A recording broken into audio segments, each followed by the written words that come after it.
안녕하세요. 푸른안입니다. 오늘은 2022년 6월 11일 토요일입니다. 최근 맥다니엘 이 친구가 연속해서 아니야 목사와 이동욱 회장 그리고 헤세드 선교사에 대해서 인신공격을 하고 있는데 왜 그런가? 어제 청년 2030 라이브를 진행했는데 거기서도 세 사람에 대해서 그들이 한 말에 대해서가 아니라 외모를 가지고 그렇게 비방했는데 오늘은 어제 맥다니엘의 방송을 보고 느낀 점 몇 가지를 말씀드리려고 합니다. 첫 번째, 이 사람의 특징이 메시지를 공격하지 않고 메신저를 공격한다. 이동욱 회장 사진을 보여주면서 71년생인데 71세 같아 보인다. 그런 말을 자주 했죠. 여러 사람이 보는 앞에서 이런 방송을 하는 것이 부끄럽지 않는가? 그 논리라면 맥다니엘은 86년생이라고 하니까 86세처럼 보인다. 그렇게 말하면 기분이 좋겠습니까? 맥다니엘의 아버지가 목사라고 하는데 자식 교육을 어떻게 시켰는가? 우리나라에서는 나이라는 것도 중요한데 그렇죠. 중고등학교 때 보면 한 살 선배라고 해도 함부로 하지 못합니다. 그런데 자신보다 한참 선배뻘인 사람들에게 이름을 함부로 부르고 외모를 가지고 모욕하는 이런 사람이 어디에서 왔는가? 캐나다에서 살았다고 하는데 혹시 캐나다 문화 영향인가? 우리나라 나이로 맥다니엘이 86년생이면 37세죠. 그래도 요즘 시대의 젊은 층에 속하는데 그렇게 윗사람을 함부로 대하는 그런 문화는 어디에서 배웠는가? 비록 외국에서 오래 살았다 하더라도 하나님의 말씀이 그 안에 있으면 그렇게 하지 못할 것입니다. 디모데전서 5장에서 이렇게 말씀하죠. 늙은이를 꾸짖지 말고 고나되 아버지에게 하듯하며 젊은이에게 형제에게 하듯하고 늙은 여자에게는 어머니에게 하듯하며 젊은 여자에게는 온전히 깨끗함으로 자매에게 하듯하라. 이게 하나님의 말씀입니다. 가족처럼 대하라는 거죠. 이게 성경의 원칙인데 맥다니엘이 하는 것을 보면 성경과 거리가 멉니다. 두 번째는 사랑제일교회에 대해서 과도한 망상을 가지고 있다.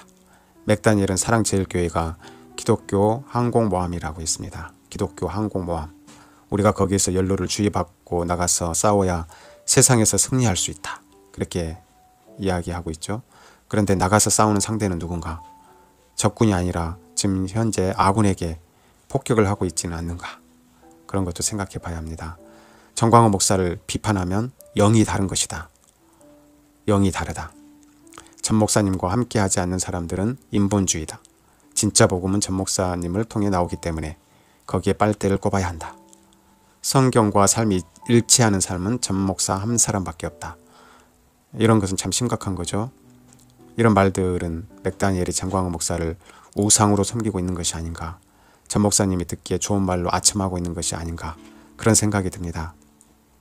정말 전 목사님을 통해서만 바른 복음이 전파되고 있습니까? 그렇게 예배 시간에 다른 사람들에 대해서 욕을 하고 신성 모독적인 발언들을 했는데 이런 욕과 신성 모독적인 말이 복음과 섞여서 전파되는 것도 되는 것인가? 이런 복음이 순수한 복음인가?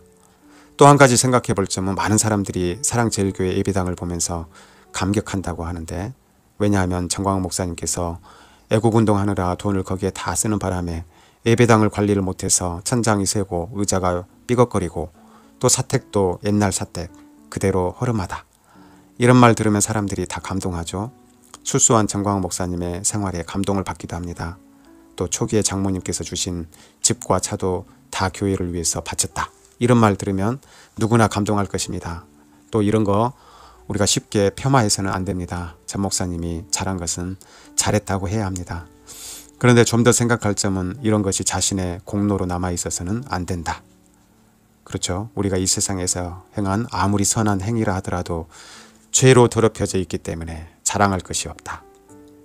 하나님께서 우리 마음의 중심을 보시는 분이다. 그렇게 청빈한 생활을 했다고 하는데 어떻게 두 자녀를 미국에서 유학시킬 수 있었는가? 이런 것도 생각해 봐야 합니다. 또 왜 교회 헌금을 본인이 다 관리하는가? 혹시 애국운동이 하나의 큰 우상이 된 것은 아닌가? 그리고 꼭 예배당과 사택을 그렇게 놔두는 것이 하나님께서 기뻐하신 뜻인가? 최소한 하나님께 예배드리는 곳이면 비가 새지 않게 의자가 삐걱거리면 고치거나 교체하는 거 이런 게 돈이 많이 들어간 것도 아니죠. 혹시 애국운동 한다고 교회에 전혀 투자를 하지 않는 것은 아닌가? 그런 사람들이 있죠. 사업한다고 가정일에 전혀 관심 없는 사람들. 그런 사람들의 특징은 사업이 하나의 우상이 되어 있습니다.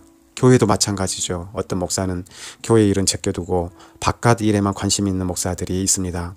여기저기 일은 많이 벌려두지만 정작 자신이 목회하는 교회는 잘 돌보지 못하는 거죠.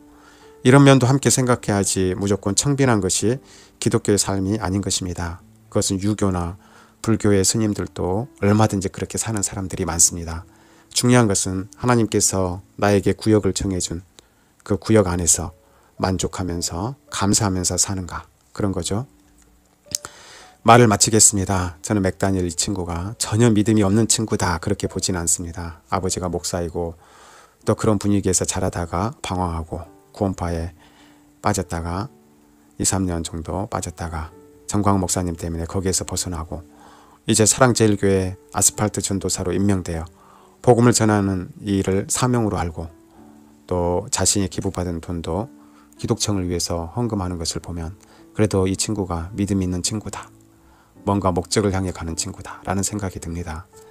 우리는 이런 친구를 위해서도 많이 기도해 주어야 합니다. 누구나 다 잘못 갔다가 돌아올 수 있는 거죠. 또 예수 믿는다고 하루아침에 성자로 바뀌는 것도 아닙니다. 아직도 옛사람이 그대로 남아있어서 이렇게 말하고 행동하는 것일 수 있습니다.